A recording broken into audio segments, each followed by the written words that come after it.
Welcome to the seminar of the Sony Astani Department of Civil and Environmental Engineering. Today we have our speakers is Homayoun Moghaddam. He's one of our alumni. He graduated, I believe, in 1977. Started 77. 77, but graduated in... Graduated 79, 81, and 1984. All right. You see, my numbers were not correct.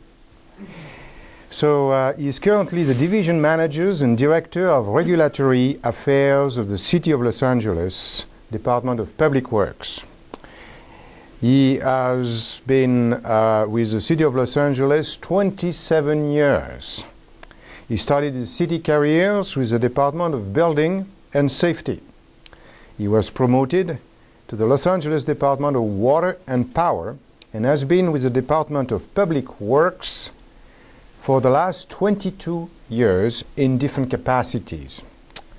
He has 30 years of experience in the area of power, refinery, gas plants, water and wastewater, biomasses, biogas, renewable energy technologies, climate change, and greenhouse gases. He is also in air quality and biosolid management and regulatory and legislative affairs. Now, I also to tell you that he was invited by Martin Lacpour, who is our instructor of ENE 505, or Energy in the Environment. So, Martin, thank you for inviting Homayoun Moghaddam. So the floor is yours. My pleasure. Thank you.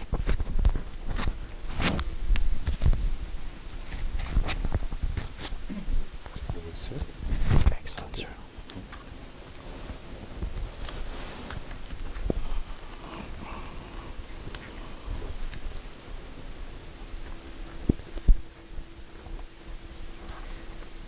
Dr. Bardet, thank you very much for that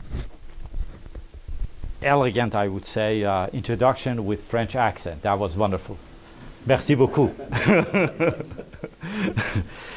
Let's start off our presentation. As you can see, the title of the presentation this afternoon is Terminal Island Renewable Energy Project. But we have to cover a number of bases before we get there.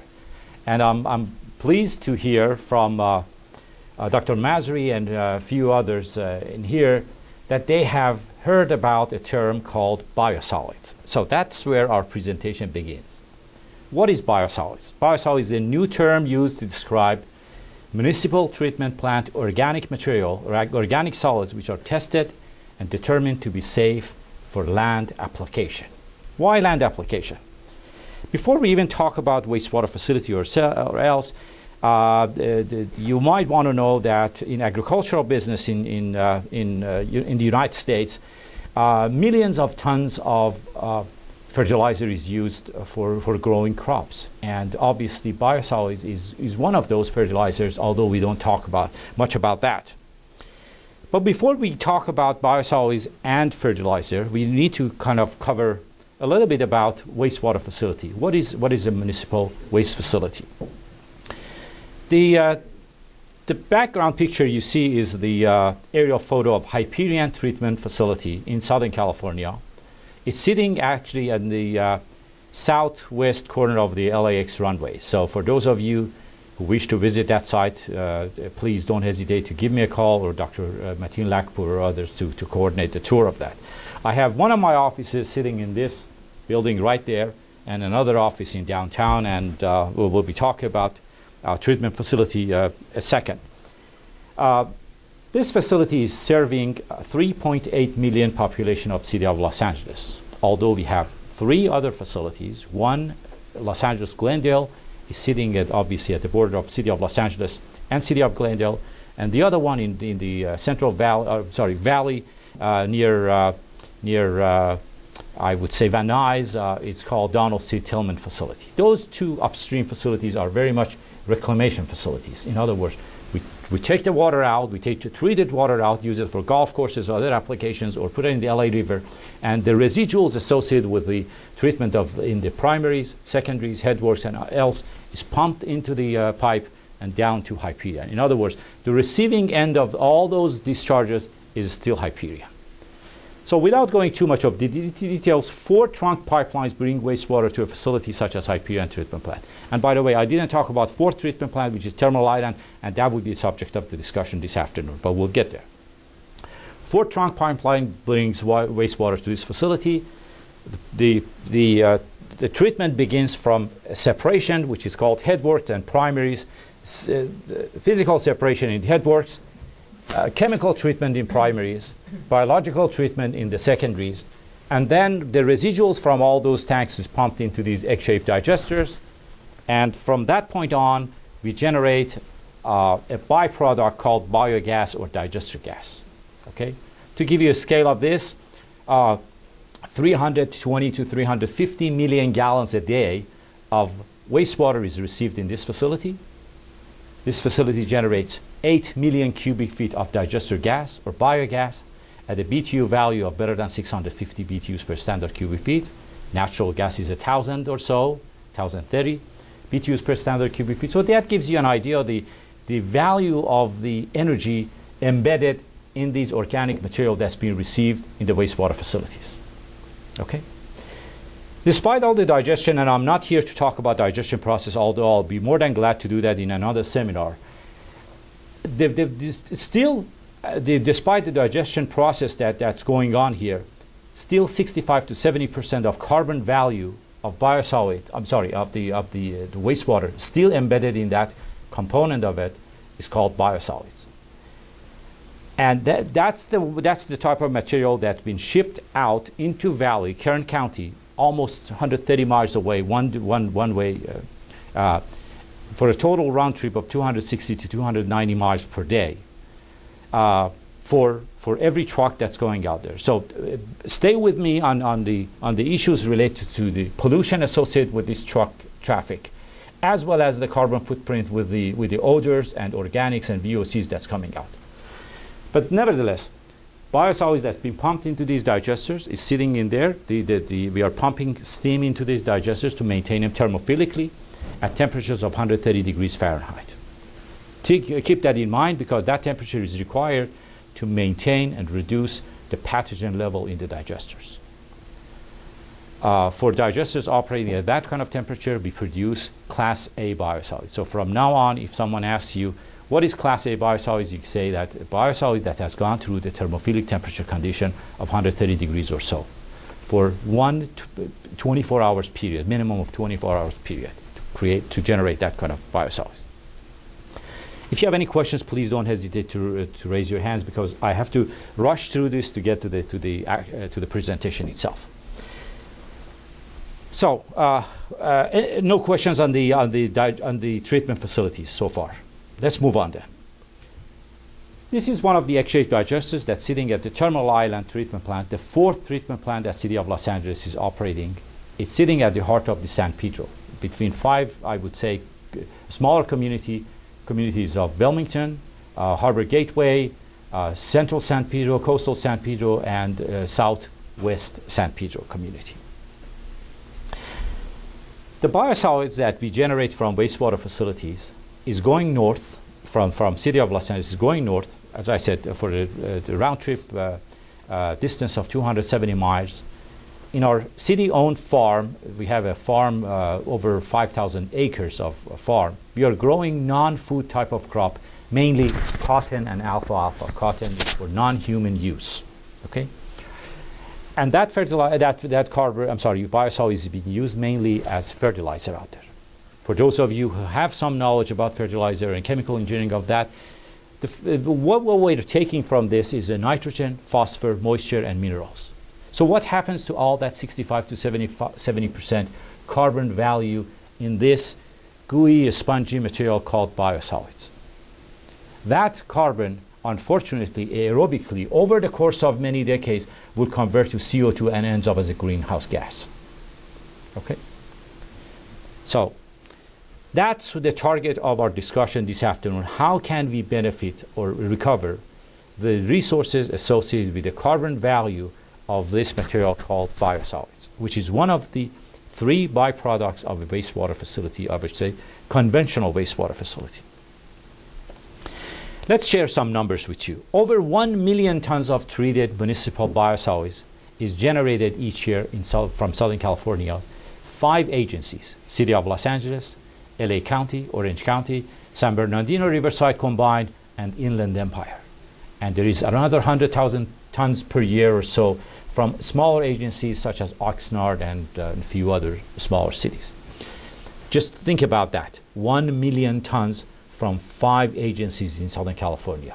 If you want to extrapolate this to state of California and nationwide, you're talking about billions of tons of biosolids material that's been either used or utilized, however, not exactly for the carbon value of this resource. 1/4 of that, over 270,000 tons per year, is generated from City of Los Angeles. Please, sir.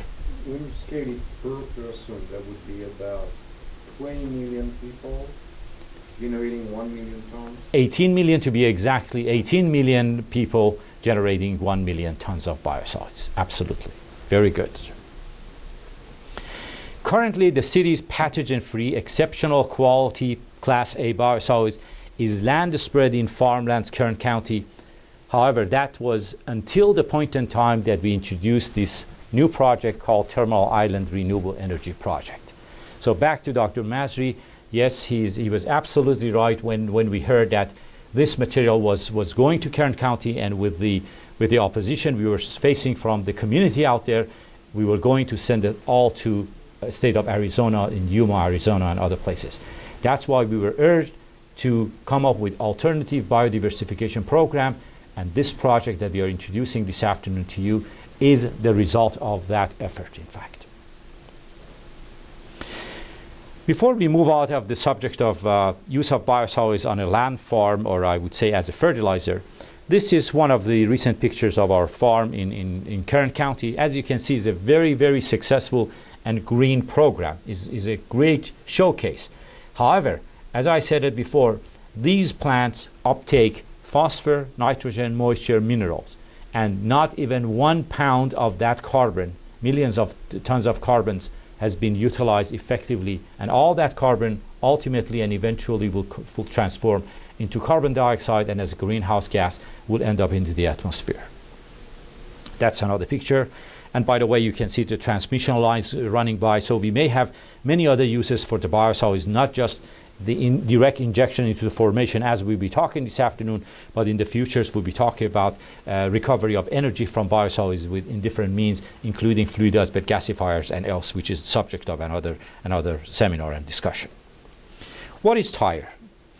T.I.R.E is the nation's first full-scale application of deep well injection technology. It utilizes abandoned and depleted oil and gas reservoirs. It uses the proven technology widely used in petroleum industry, and I'll be more than glad to discuss each and every one of them in the subsequent, I would say, slides. It converts biosolids to biomethane through deep subsurface placement, thermal treatment, biodegradation, while sequestering greenhouse gases. Let's go back 1 second. Those egg-shaped digesters that you saw, those are surface digesters. They're running atmospheric at the temperatures of 130 degrees Fahrenheit or so. If we take those digesters and shift them over a mile subsurface at temperature of 170 to 210 degrees Fahrenheit, the digestion process will continue, and without any new adaptation, there are new thermophiles that will generate more gas, or theoretically more methane gas or biogenic gas from biosolids. Those egg-shaped digesters, they're generating 7, 8, 10 million cubic feet of gas per day, readily available. We extract all that gas, and in fact, that gas today is being exported the power plant across Hyperion and generates 18 to 19 megawatts of electricity. In other words, 85% of the electricity demand by Hyperion is offset by its own gas. Okay, utilization of own gas for power generation. So the more we generate from the carbon embedded in biosolids, the more energy recovery or green energy from this, I would say, wasted carbon resource. How do you transport the gas over to scattered? Today, the gas is compressed to 45 pounds and the distance is less than a mile right across the border, is going to feeding into the units number 1 and 2 of Scattercut. What we are doing with that gas, three things. We desulfurize the gas with the low-cat system, is iron-based chemistry. We take the moisture out, and finally the gas is going through granular activated carbon to remove siloxane and other particulates. So the gas is as clean as natural gas, and even better, with one big difference. It still has 35% carbon dioxide in it. I mentioned digester gas has 650 BTUs per standard cubic feet thermal value. No one asked me what is the rest of it then. How does it compare with natural gas? The remaining, I would say, composition of that is carbon dioxide, another greenhouse gas. Okay. Did I answer your question, sir? So the concept here is nothing other than taking those egg-shaped digesters, surface digesters, and hypothetically shifting it to over a mile distance into the depleted oil and gas fields. And bear with me, we'll come to this proof of concept one step at a time. Finally, the methane generated, just like any other surface digestion, the methane generated could very much be captured, extracted, captured, and conditioned further for the quality of the gas to generate electricity through fuel cell system, which, by the way, in the early picture you saw, we have one fuel cell sitting at the Terminal Island facility. And offers a long-term solution with superior economics. We'll be glad to share with you some economic numbers. And finally, we feel that it's environmentally sound with renewable energy benefits. And environmentally sound has many good meanings out there, and we'll kind of walk you through those things. But one thing, remember, if we be able to use biosolids immediately beneath those treatment facilities into the depleted oil and gas fields, all the transport, all the pollution and issues related to the transportation of the biosolids to those distant, I would say, farms are eliminated, either to Arizona or Kern County or else. Keep that in mind. We'll be walking through these one step at a time. So the concept we are introducing here in a very simplified term is bring in biosolids as long as we be able to pump the slurries into the depleted oil and gas formations. By placing it into temperatures of 170 to 210 degrees Fahrenheit, I would say 10 to 30 degrees temperatures above the digestion system that they have gone through, the remaining carbon embedded in the biosolids begins regasification or metagenization process. Okay? Remember, the source of all these hydrocarbons are food, human waste, industrial waste. Okay? Very little aromatics, a lot of olefinic hydrocarbons in there. So over the course of, I would say, time, temperature, and pressures of over 3,000 pounds. By the way, the surface digesters doesn't have the pressure component. Here we have pressure cookers. Okay? So as long as we be able to pump the biosolids into those formations and be able to maintain in those geological formations, and that will be the subject of discussion for the rest of this afternoon, how to maintain the biosolids in the confined spaces in the formation without leaking them out into the groundwater or else. The biosolids conversion will take place, methane is generated, and we generate electricity, and the rest is history. This is a simple concept. One distinction I will make in reality, flip this 180 degrees. In other words, these injection well and monitoring well or production well, they're just sitting about 10 to 12 feet apart. However, the bottom of the extraction well is about 1,000 or so feet away from the bottom of the injection well. Keep that in mind. This is a very simple schematic for understanding the concept itself. I mentioned it earlier that this is a kind of adaptation of existing technology. Not too far distance from here, actually, you can see the city of Long Beach in the background, and this is Chafee Island off of the city of Long Beach. It's a man-made island. I believe it is a 1 square mile man-made island that was brought into into operation back in late 50s, early 60s. Chafee Island houses a total of 350 wells. A dozen or so of those wells are actually injection wells, and the remaining those are production wells. Injection of what? Injection of petroleum waste, refinery waste, tank bottoms, drill cuttings, and everything is generated in their petroleum industry. So the concept of injection of waste, particularly the native residuals from the petroleum industry, has always been there in the last 20 or 30 years. And you might ask me later, why not 50 years ago or 100 years ago? And I have an answer to that. That it is a new technology. However, they have been operating this since 1994 or so. But Chafee Island is one of those islands that they have been practicing the injection of petroleum waste, and I emphasize on that. This is exactly the same area photo.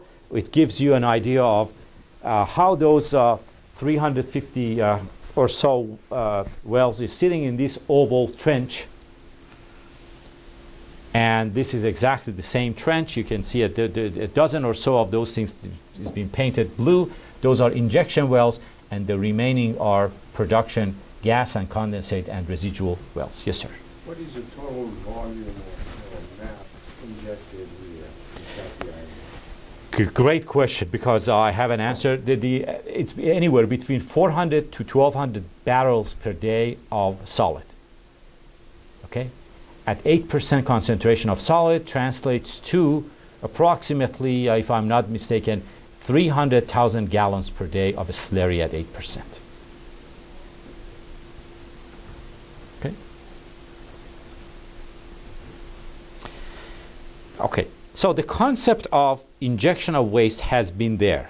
It's just a matter of adapting that technology to biosolids, which has a lot more fiber, a lot more hair, and very inhomogeneous, I would say, or unhomogeneous constituency of the biosolids material, which is very difficult to break it apart. We also talked about the existence of depleted oil and gas fields. This slide very much depicts all of the oil and gas fields in Southern California, including some near Beverly Hills, as a matter of fact. If you want to know, we have right there, we have a facility at the corner of, if I'm not mistaken, Oakwood and Pico Boulevard, that they do have injection of the refinery waste in there, okay, or petroleum waste. But it's out of sight, out of mind, nobody cares, and you know, they've been doing a very good job. They have a total of 60 wells in that small site.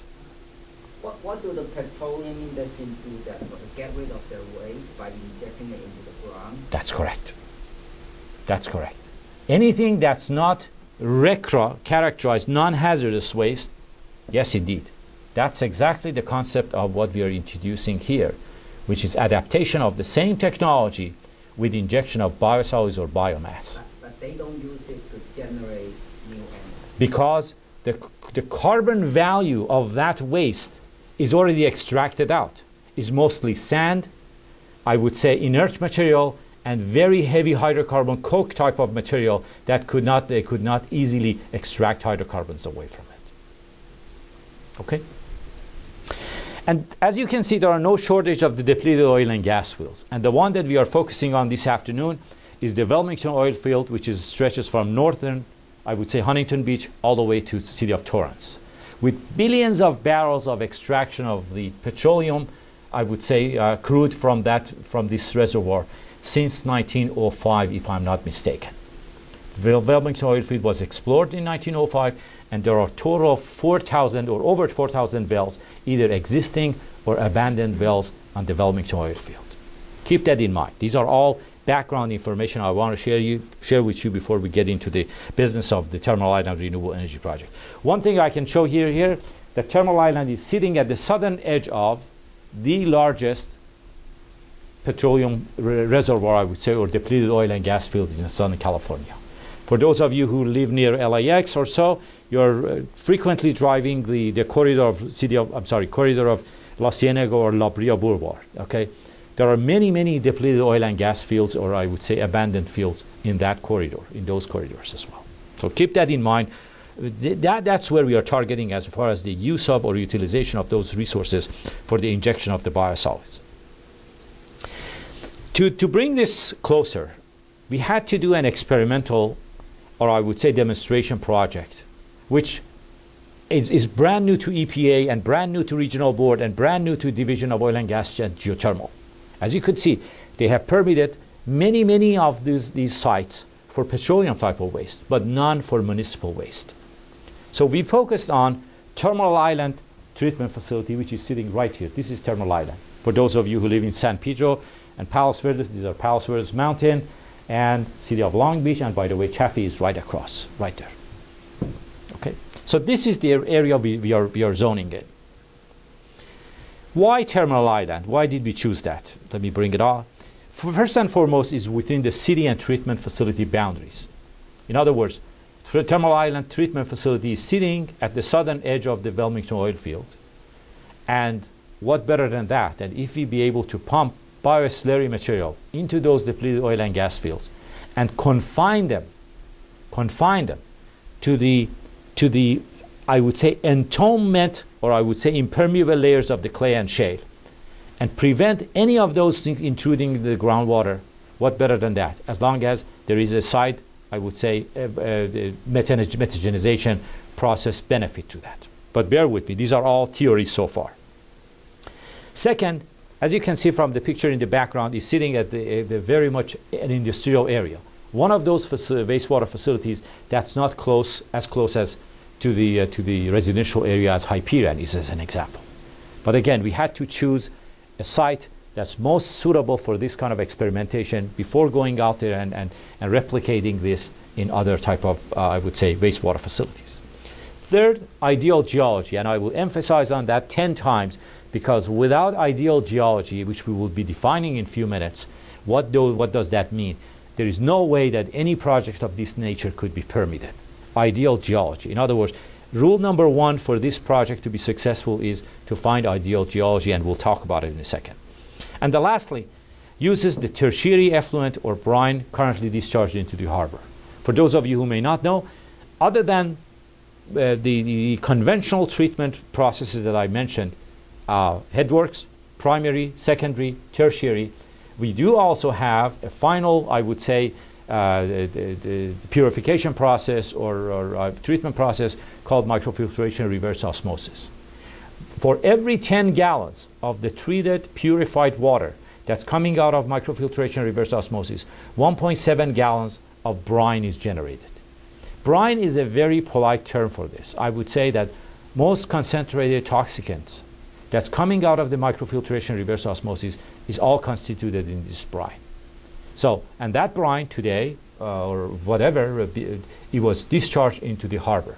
So what better than this type of injection technology that could adapt brine as a re-snaring injectate to mix it with those spongy material called biosolids and pump it into the oil and gas fields. So conceptually, we don't have any problem with this yet.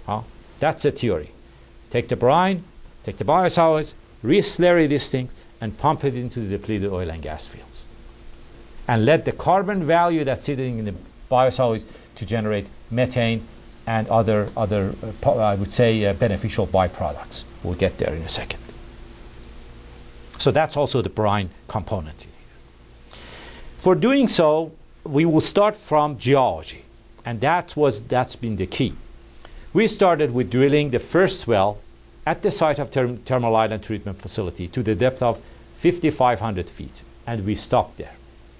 But before getting to that depth of 5,500 feet, for the first 3 days, the drilling bit was moving at 100 feet an hour. A 10-story building, the height of Vivian Hall, or I believe it's Vivian Hall. Am I right? Across here, not Olin Hall, the other one across. At the height of 100 feet an hour. It means the formation is very fluff, very sandy, and this was moving so fast. This was great news and terrible news. Why great news? Because it very much told us that the formation is pulverized, is unconsolidated sandstone, and terrible news because if you would have injected biosolids, where was the entrapment mechanism in here? Okay. On the third night of the drilling, they called us at 1 o'clock in the morning that they have lost the drilling bit and is not moving. So obviously the answer was take them out and let's see what has happened. When they removed that, the drilling bit, the diamond in the tip of the drilling bit was completely worn out. We knew what we have there. we had projected that at the depth of 3820, right here, we had an impermeable layer of something. We didn't know what. We had extrapolated the geology based on the existing formations, but we didn't know exactly what. From now on, with the replacement of the drilling bit, now it was moving 8 feet an hour. 8 feet an hour instead of 100 feet an hour. This was the tombstone that we were looking for. This is the cap rock that we were looking for. This was the stiff, impermeable layer that we were all waiting to see. From now on, 62 feet of the depth of the formation was a cap rock. We penetrated that for over 12 hours. And from that point on, again, the drilling bit is moving very, very fast. So we had found the entombment, or I would say tombstone, for biosolids, or whatever the residual that we would have pumped beneath that. Okay, now we are going through technical issues. Back to that pictorial, you can see that we have 3 layers of concrete casings. EPA requires 2 concrete casing for injection wells. Again, for additional safety and obviously the unpredictable challenges with biosolids, we had to add a 3rd layer of the concrete casing as well. Now, not only we were trying to penetrate through this, I would say, cap rock, but also having 3 concrete casing to protect any water tables above that, I would say, entombment layer. And by the way, the literature is all spread here, and I'll be more than glad to explain each and every one of them. Well, the good news is, from that point on, we were able to secure everything below this entombment, I would say, mechanism or whatever, the 62 feet cap rock. Everything below that is permitted for injection of biosolids material, biosolids slurry. Now we have the top layer that we were looking for, and that's the, I would say, lateral entrapment. How about the box that we needed to create to make sure biosolids is going to stay within the confinement of those boxes? For doing so, we had to study each and every one of the fault lines in the region. And that's why we have 2 major fault lines and shallow, these are deep fault lines, and the shallower ones in green. So the yellow ones are the major fault lines and the green ones shallow. And this is where the wastewater is. So the very first major fault line we are facing is Thumbs of Long Beach, Thumbs fault. And the other one is Palos Verdes fault lines. For the time being, we are here. One other thing we had to check, and that is, I'm not a geologist, but what I knew and I learned through this process was how do we know that these fault lines will not act as a chimney? Okay, we had to prove those things, that these fault lines, indeed, they are geological dikes, they are geological separation, geological walls. And that was the question that some of your folks asked me earlier this afternoon. Okay, how do we know that? Well, we had to confirm that through the USGS and in fact with our own exploration, and that's another component of this.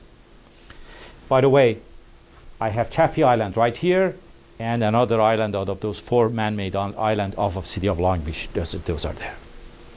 And the reason I keep referring to those, because they have been injecting this type of refinery waste since 1994, and we just started in 2008. All right. Now we had to confirm the geology. The picture again to your right is actual formation at the depth of 5165. Okay, as you can see, the material is very sponge, very unconsolidated sandstone, and in fact, just the way you pick up a leaf blower and blow it into the sand beach, what does it do? It parts it fairly easy. So this kind of unconsolidated sandstone was ready to accept biosolids material of the solid, I would say, content, with exertion of the pressures over the hydraulic pressure of the formation. Okay? And by how much? By about 1800 to 2000 pounds above the formation pressure. And we'll get to the issues related to seismics and everything else we are doing out there in a second. So that's actually the picture of the formation itself and the core material we removed. Also, we are focusing on the very bottom 56 feet thickness of the formation compared to almost 1,600 feet of thickness of the permitted formation. So that gives you an idea. A gentleman asked me earlier, what's the capacity of this site that you are injecting biosolids?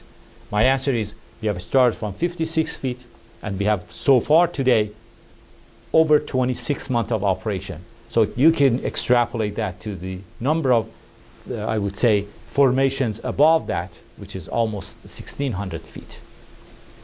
So I can stand up here and comfortably say, for more than several decades, we have capacity of injecting biosolids in that formation alone. Okay. For those of you who are not even petroleum engineers, ask your friends at the petroleum engineering department. They will tell you, when do you approach someone and says, what is the perfect porosity in the geological formation, other than obviously open cavities? The answer is 25% from unconsolidated sandstone. The porosity of this formation is 22%. Very, very, very, I would say, a great porous material. Permeability. Again, permeability is a connectivity of the pores that allow the material to move or transmit from one pore to another. Again, any petroleum operator can tell you the permeabilities of 200 to 400 is very good. We have it up to 900 millidarcies is ideal geology. That's why I mentioned it earlier. In other words, not only the material can crumble and crush fairly easy or compact, or uncompact and compact by exertion of the pressure, by open up channels. And from now on, I want you to learn, or at least know a terminology called slurry fracturing. So by exerting the pressures above the formation pressure by several hundred pounds, at least 200-300 pounds, and in our case, almost 1,000 pounds about that, we are very much parting up the sand and making it ready for accepting biosolids material. And finally, the capacity, we have made an assessment of the capacity of that 56 feet, and obviously the radial site of over 2,800 feet in diameter. We have 1 million barrels of capacity in 5 years. Okay. Okay, now so far we have done exploration of one well. We needed to obtain a permit, some kind of permit from EPA Region 9. And that's why, since biosolids was not prescribed in any of the existing regulations under the jurisdiction of underground injection control, section 142 through 146, we had to be given a special permit as an experimental or demonstration project. And for doing so, we got a 5 years permit for injection of biosolids in several phases, and all the three formation zone, major formation zone beneath that cap rock is given to us all the way to the depth of 5,500. And again, to avoid the short circuiting of the material, we have started from the lowermost formation before saturating it and moving higher and higher and higher. So keep that in mind as well. Numbers, injection rate of 10 barrels to 15 barrels per minute. The answers to Dr.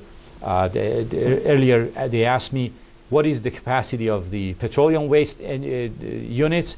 And I mentioned that 400 to 1,200 barrels per day, okay, of solids. We have been given 10 barrels per minute, translates to 420 gallons per minute, or they do the math yourself, 1440, and figure out how many barrels per day of material could be injected. But translating those into tonnage is 120 to 400 tons per day of biosolids material. Out of how much? Out of 760 tons. Dr. Masri earlier asked me about the shipping the material out into the Arizona. I can comfortably say today we are standing up here, 22 to 25% of the biosolids generated within the city of Los Angeles is being injected into this formation beneath Terminal Island to generate gas and renewable gas. And we'll be sharing with you the most, I would say, recently developed data that's coming from the field. So keep that in mind. The maximum operating injection rate is 400 tons per day out of 760 tons. And if one day, soon, we achieve that, we are very much processing over 55 to 60% of total biosolids generated within the city of Los Angeles into those formations for generating renewable biogas. And obviously we have to re-slurry the material. The total or highest re-slurry, I would say, volume is 400,000 gallons of slurry material. Where do we get our re-slurry injectate?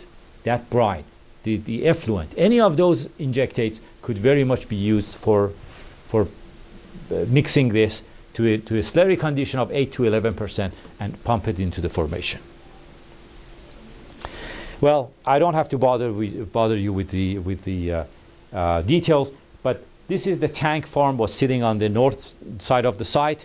This is the site of the project. We had our first drilling rig drilling the first one and the second one, and there is a pit here for receiving biosolids from other places, including Hyperion. We have a screening system. We have pumps in the background. We'll go through those things one at a time, but this is actual site of the project. We have done with the first well. We have done exploration. We have found the cap rock. We have defined the lateral entrapment, all those geological dikes, including the fault lines. Now we had to do something else. EPA required us to have a monitoring well, which at a later time could be a gas production or gas extraction well. That's why the second well was drilled, okay, just about a month or so later after verification of the geology first. And you can see that there are some discrepancies between well number 1 and well number 2, the lithology of these things. And the simple conclusion from that was the formation is 20% slanted. Okay, and I'll go back and page up. Okay, here we are. Okay, so all the corresponding formations as far as the impermeable layers of clay and shale. By the way, whatever you see yellows, those are porous sand, and the browns are impermeable layers of the clay and shale, except the one at the depth of 3820 right here, which is 62 feet of cap rock. Okay, and we started from the very bottom 52 feet right here. Imagine how much capacity we have all the way from here to the depth of 3820. Any questions so far?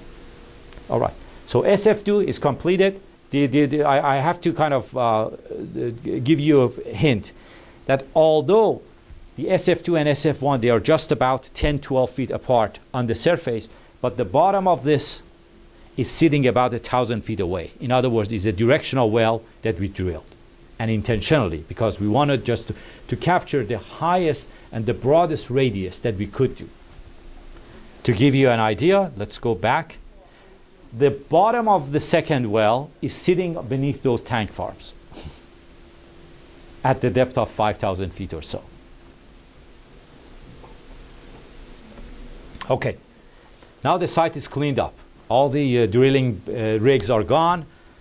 The site preparation, the mixing tank, the filter system, pumps installed, piping, and right here, I had a pointer at, I borrowed it from,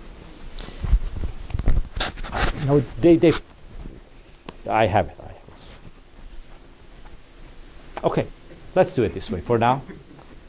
Injection well is right here, monitoring well is right here.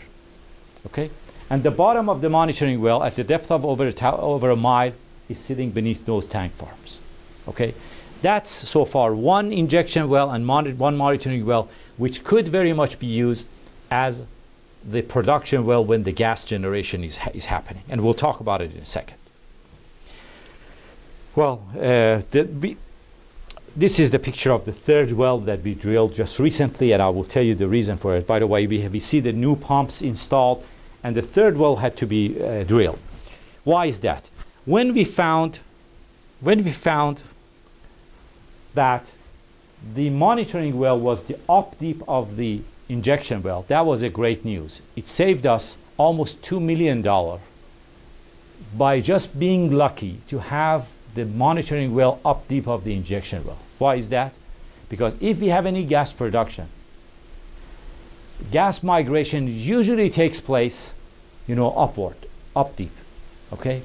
Theoretically, that's the way it should be because of the buoyancy changes between gas and heavy crude, okay? At least theoretically. So for doing so, EPA was convinced that we do not need a third well yet until the point in time that we need to start mapping precisely how the material is propagating into the formation. That's why we had to drill the third well, and we got $2 million from the Department of Energy for doing so, which not only is for the monitoring, but also for carbon sequestration, which is subject of another discussion, hopefully in the near future on carbon sequestration.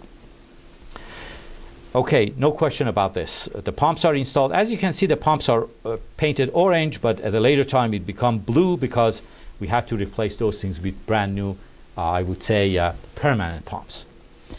I mentioned the directional well, and I wanted to share this slide with you because some of you may have some interest in the material science. And although the directional well drilling has been a practice for the last, I would say, couple of or 3 decades or so, you might wonder, Omar, so why is this so that it's becoming interesting now than many decades ago? And my answer to that is robotic technology. At the tip of these drilling bits, okay, there is a robot that, I mean, you got to be in this control room with the drillers, I would say, the operator, that they are very much with the joystick. They navigate with this robot 1 degree correction at a time to get to the depth and the distance, okay, and the distance that we have been targeting. And in doing so, sometimes we were overcorrecting ourselves. As a result, we had this fracture. Okay? In other words, when we wanted to get too far away, this is an example of how we fractured the pipe. We had to take it out and replace it. At least I wanted to share this with you. Okay, the lithology of the third well is also confirmed. It has, as you can see, this is a lot more details than what we had before. This is just for the 2,000 feet, and there are I would say consistency between I would say lithology of the 3 wells that we have so far. This is the, I would say, wellhead for the third well. To give you a better idea about orienting yourself, the injection and monitoring well is sitting here. The tank farm is immediately north of the facility. The third well is drilled just about 20 feet away, but the bottom of this is beneath those tanks.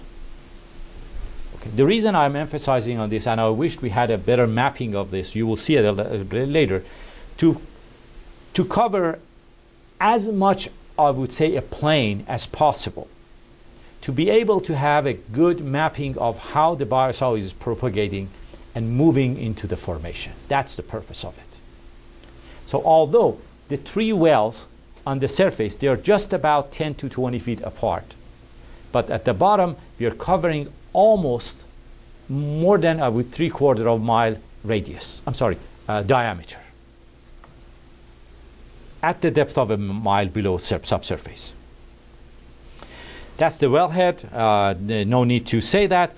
The reason I kind of plugged in this slide, for those of you who have been following up on the events in the Gulf Coast and BP's situation in Gulf of Mexico, I wanted to make sure that we understand that we have always been taking precautionary measures in case there are some pockets of the gas beyond the expectation of with the pressures beyond the expectation, and in case it starts to moving so fast. That's why the blowout preventer that you can see it is designed for almost 12,000 pounds pressure. Okay, assuming that the existing formation is in the range of 2,800 pounds, excessive pressure that we are injecting is 4,000 pounds. Nevertheless, we have installed a blowout preventer to sustain the pressures up to 12,000 pounds. Okay. 2 brand new pumps were brought in instead of those leased equipment that were painted orange earlier. By the way, We started this project in the operational mode since August of 2008, just over 2 years ago, and we have had such a level of success that we were urged to get in there and spend money and make it as a more of a permanent, or I would say non-experimental the phase at this time. But again, EPA would like to still keep it as a demonstration project, nothing but that. I mentioned it earlier, we talked about theoretically bringing biosolids or cake from other sites, including Hyperion. That's what is happening, and as you can see, the drilling rig in the background is drilling the third well while the operation was continuing without any interruptions. Okay, I mentioned a little bit about seismic activities, exerting pressures. One of the key components of the monitoring of the system that we have is installation of microseismograms. Microseismograms, as the name implies, picks up all the seismic activities in this formation. And since we are cyclically exerting pressures over formation pressure, we are creating actually earthquakes at the very low Richter scale. And as you can see, everything at the depth of 5,000 feet or so is us. We are creating those things. However, our signals, or I would say our probes, microseismic probes, picks up all the seismic activities in the region as well. And you can see it that it picks up signals at as deep as 25,000 feet. This is confirmation of what we are doing out there because we are comparing these notes from our own microseismogram with USGS and vice versa. That way, they know they are monitoring the seismic activities of the deep formation, and that's where we are. Okay. The significance of this is to make sure that first and foremost, the hydraulic fracturing process is continuing every single day. Okay, and I will emphasize on that because the minute that we don't have hydraulic fracturing, the material may start coming back and moving into the injection well. And that's why we may see some pressurization going on. Okay, we'll talk about it in a second. So microseismogram is one of the components of the monitoring system around the clock. And by the way, I'm standing here just about 20 miles away from the site. Via my BlackBerry and website, we can very much have online data that's coming to us. It's also broadcasted to the Lawrence Berkeley Laboratory as well as to Caltech and other sources. This is a 5 days operation cycle back in 2008. As you can see, August 5th. This is the very beginning of injection cycle. We were injecting about 8 to 10 hours a day, and the remaining number of hours we were just shutting down, shutting off, I would say. Why did we do that? To us, we had understood that if the material is not depressurized away from the injection well, that's a bad news. Why is that? Means the material sooner or later will plug up the formation in the vicinity of the injection well, and that would be the end of the operation. For doing so, this may seem to be like an EKG of human being. In other words, these pulsations in the, I would say, the geological magnitude we are talking, these pulsations are actually very healthy because if the pressure would remain the same as it is, high pressure, when the operator comes in the next day and they realize the pressure is not depleted, that's not the right time for injecting more material in there. Okay? And this is August of 2008, a week after the operation or a few days after the initial operation of this. This is the same picture in 2010, 9 and 10. I'm sorry, it has to be all 2010. September 13th through September 17th of 2010. Okay. As you can see again, the pressure seems very, very cyclic process, and here they are. Here they are, all of them. 5 days operation. And in fact, it's prescribed into our permit for 16 hours operation and 8 hours depressurization. Why is that? That's the safety component of injection into our permit to make sure that we do not overcharge the formation. Okay? And we do give the chance for formation to depressurize itself, okay, by shifting the material away from the injection well,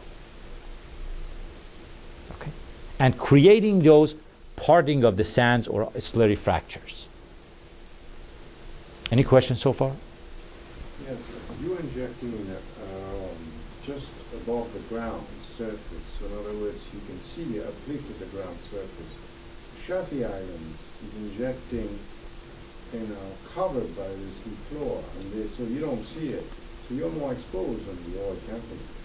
Because we can see from the ground surface the Yes. oil injections. Indeed, absolutely. You're going to create a reverse subsidence. We are creating, that's a great comment and question. In fact, one of these things is reverse subsidence. And to give you a better idea, if any of you walk into the Department of Water and Power harbor plant, over the course of last many decades, since 1960s or 50s, I would say, there has been 26 feet subsidence into the general vicinity of the harbor area. And I cannot claim that this process will eliminate that subsidence, but I can tell you easily and comfortably that we can at least slow it down. Absolutely, Dr. Bart. Any questions so far? Okay, so those are the side benefits that we are talking. But let's focus on renewable energy aspect of this. Well, now I'm bringing the whole thing to you from July of 2008 and forward. And you can see all the cyclic process that's been going on for pressures over 2,200 pounds above the formation pressure. And that's the cycle of the operation, has been very successful. And some of you, if you want to know what's happening here, I'll be more than glad to explain to you at a later time, but we'll come back to that. Well, this is, I believe, is updated all the way to June of 2010. Now we are in October of 2010. I can proudly say that we have injected so far today, we have injected over 80 million gallons of biosolids, slurry material, including brine and bed cake, okay, into the... It's only for 2 years, For 2 years. so you have to wait 3 more years to get methane. No, we are there. No, that's the next slide. Bear with me. No, we don't have to. Because as we speak, the metagenization process has been going on very successfully. And we'll share with you in a second. I spoke about the monitoring. As you can see, the injection well, although has some probes on it, but the monitoring well actually is divided up. Every 40 feet there are different devices sitting on there. And I can tell you, it's been one of the most sophisticated, most expensive type of monitoring system that has ever EPA has imposed upon any agencies, and we are glad to do that because it was the first in the nation, and if we had to prove the concept and the fact that we are monitoring and the behavior of the formation almost every hour, and we know the material is where it's going and how it's propagating, and we'll be glad to share with you the models that's coming out of this I would say monitoring system. So keep this in mind. When we get to the later slides, you will see the benefit of these every 40 feet analysis. Sensors are from the depth of 4610 all the way to 5150. By the way, this is on a slanted formation. 20 degrees is slanted. Remember that. Okay. Now with all the data, with all the sensors, we had to do the modeling. This is where we are. The wastewater facility is here, and that's the site of injection. And the formation that I mentioned earlier is 20 degrees slanted from the southwest corner all the way to the northeast. And that's the area that we are modeling. And by the way, for those of you who live in that neighborhood or area, you can see Vincent Thomas Bridge is just north of the facility. Okay. Salt, or I would say chlorides, or a combination of all kinds of sulfates, chlorides, and nitrates and else, constitutes the significant amount of, I would say, indicator of biosolids, which is similar to what we have in the native brine or background. So one of the ways for us to see how the material was placed in there was to measure the salt concentration of the background, which is depicted in red, with the concentration of those salts in the biosolids. And that's what it is after 84 days of injection. Okay, that's the core of the material sitting in that formation. By the way, this is our injection well and monitoring well. All I'm expecting you to do is just flip this 180 degrees, because the monitoring well is sitting up deep of the injection well to the northeast. Okay. This is the very same formation after 457 days of injection. Again, salt mass fraction compared to background salt. This is the core of biosolids. Again, flip this 180 degrees. This is our monitoring well, which we haven't gotten there, but the front is moving after 457 days. We did the same thing on carbon dioxide and methane. As you can see, this is a carbon dioxide, I would say, dissolved in the formation brine. By the way, for those of you with the chemistry background, you may want to know that carbon dioxide has solubility over 10 times more than methane. Methane is insoluble in the native brine. However, carbon dioxide is very soluble. So that's another means of the sequestration that we were talking. Why carbon dioxide is sequestered in the formation and why not methane? Not only there is a solubility factor, which is a physical, I would say, property, but also carbon bonds with sodium, potassium, calcium, and others to form carbonates. That's another chemical characteristic of the salt. The same thing after 457 days. This is the core of the gas, as you can see, the injection well, and we can very much interpret this that there is actually gas migration taking place toward the monitoring well. Okay, this was the great news that I wanted to share with everyone, and is a brand new piece of data. As you can see, it's all October 1st, 2010, not too far a distance, just about 2 weeks ago. We are proud to say that this project has generated or is generating methane with purities of over 47% methane at this time. In the front, and I keep emphasizing, in the front of the gas that's moving, not the core yet. The core is kind of distance away from the production at this time. Okay? And why am I insisting on that? Because two gases, nitrogen and methane, are the two good gases that's been generated from biosolids with biogenic nature.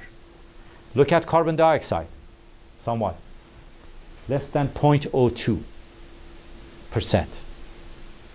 This is the testimony that carbon dioxide actually bonds with the brine environment, and that's the sequestration. Also, hydrogen sulfide, find it yourself, hydrogen sulfide somewhere, right there, 0.08. The concentration of hydrogen sulfide in the existing digested gas is over 500 parts per million. Okay? And you can see hydrogen sulfide generated in this case is either non-detect or very low parts per million, 0.5 parts per million. That's why we believe that hydrogen sulfide bonds again with native brine, as is used to. By the way, when we are generating natural gas from the formation of sweet natural gas, methane, some other lighter hydrocarbons, but primarily free of carbon dioxide and nitrogen and everything else. That's exactly the natural process that's taking place since the Jurassic ages. So what we are doing here, we are very much replicating what Mother Nature has been doing it for billions of years.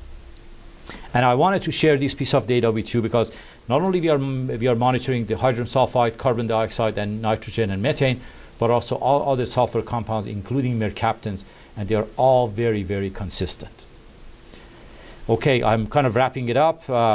Two existing, for now we have 3 wells. There is no new. We have 2 existing and 1 new well, and the mapping is taking place. Wells are being monitored by a series of state-of-the-art technologies, including, and if I read these things, the name implies what we are doing: geophones, tilt meter, gamma ray, density meter, pressure, temperature, microseismogram, and etc. The signals from USGS and area review of the other facilities, the other wells, they're also coming in, and we are exchanging the data online. Everything is real-time data, by the way. We don't have to go back to our books or logbooks or extensive lab analysis for gas formation fluid and pathogen. One of the indicators of biosolids that differentiates this material in a biogenic nature compared to the background is the pathogens. Okay, salmonella, enteric viruses. So that's another indication of how the material is moving away compared to the native brine that's out there, or displaced material there. Depressurization period, I emphasized on that earlier. 8 to 10 hours is still in our permit, and that's a great thing because it really helps us to manage this very well. Operator, he may or may not be a scientific person, but every day they walk into the control room, they see a pressure back to the formation pressure. That's a great news, because they can start pumping. And the minute that they have 200, 300, 400, 500 pounds above the formation pressure, that's the time that they need to stop. So that's a control measure. Phased approach in increasing capacity up to 200 tons per day. I can tell you we have already surpassed that. Today, I'm standing here, we are pumping over 220,000 gallons of the slurry. Remember, the permit was 400,000 gallons. We are more than half of it. And up to 200 tons, we are in the range of 250 tons or so as we speak. A 5 years demonstration project uses multiple casing, heavily protected delivery well and placements. Natural heat deep in the earth biodegrades the material to methane and carbon dioxide. Methane is generated, carbon dioxide sequestered. This is, I will emphasize on this one, I would like you to, when you walk away from this presentation, remember these things. Ideal geology means isolation, protection, and confinement. The placement zone is so critical to protect by at least a dozen of impermeable layers of the clay and shale and the major fault lines. So without that, there is no control of where the biosolids is placed and how it's moving away or out. Someone asked me the other day in one of the classes that I was giving lecture, why Sandia Laboratory and other people, they are interested in this project. And my answer was, if we kind of establish the criteria of how to manage a biosolids injection for a facility in this type of formation, maybe there are applications of this nature for other type of waste, including, I would say, and in the camera, nuclear waste, hazardous waste, and other type of waste. In summary, there are some timelines here that we broke the ground in April of 2007, not too far a distance. It took us about a year for constructing the initial, I would say, equipment, and we have been in operation since July, late July, early August of 2008. So this has had 26 months of solid operation, and in fact, I would like to emphasize on this one. This project improves air quality, protects water quality, and odor-free operation. Why am I so bragging about it? Let's deal with this one at a time. Improves air quality. We believe, and the data proves that all the air pollution associated with the truck traffic can be very much eliminated with this type of project, and has been. In other words, for every tonnage of the material that's injected is the number of trucks equivalent of that is not going to 260 miles or so distance or beyond to Arizona and other places. Okay. Also, the carbon dioxide associated with the aerobic process, whether it's land application or other thing, is completely eliminated because carbon dioxide is sequestered into the formation. Okay, that's a greenhouse gas. Protects water quality. Well, obviously, taking the brine out of the LA harbor as an example, or other type of injectate that is, I would say, undesirable injectates that could be injected along with biosolids, very much is taken from the bodies of water that we are so anxious to keep them clean. And lastly, is odor-free operation. We are hoping, and I will share with you in a second, we are hoping to have this process completely closed system. For doing so, we don't want to have any truck traffic or truck dumping into the pit. That way, if the system is completely closed, the biosolids does not see the light of the day at all. From the digesters, those egg-shaped digesters, into the depleted oil and gas formation, and that very much eliminates all the odors associated with the biosolids. And I will not take more of your time. I would like to close by giving you my email address for the project, and you will just follow up the progress of this project, because we have both the monthly reports and quarterly reports that we are dispatching to EPA. It's been posted out there. Also, I would say that there is a technical advisory committee consists of scientists around the country, including Dr. John Apps and few others from Lawrence Berkeley Laboratory, that are closely watching this project on behalf of EPA Region 9. And I'm glad there are too many eyes and ears watching this project, and it makes my life much, much easier. Thank you very much for your time. Thank you. Of course.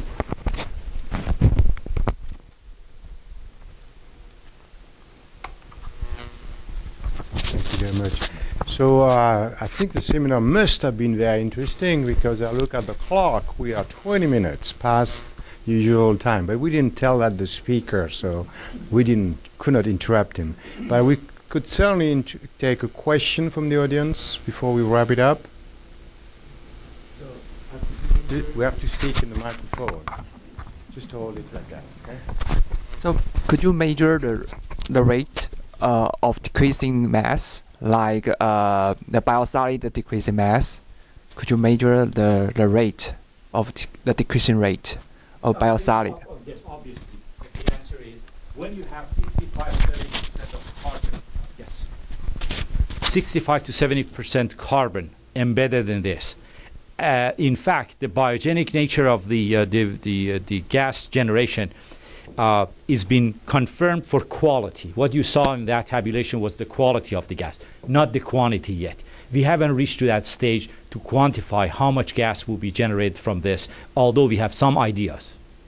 In other words, we know that we can generate up approximately 1.2 to 1.5 million cubic feet per day of gas, very conservatively.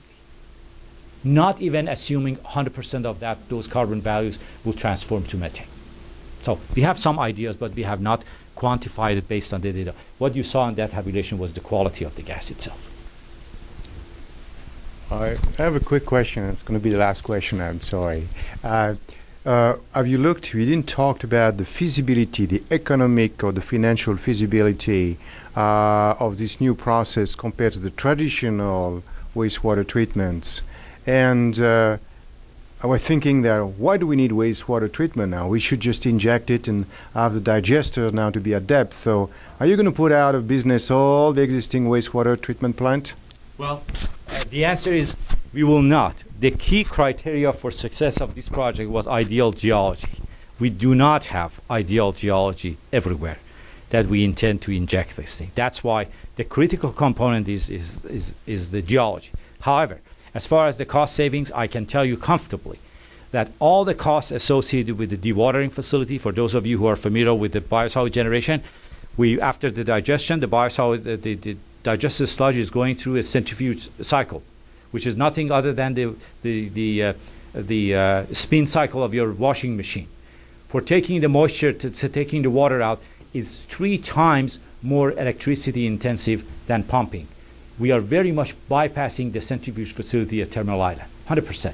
We are not even using polymer.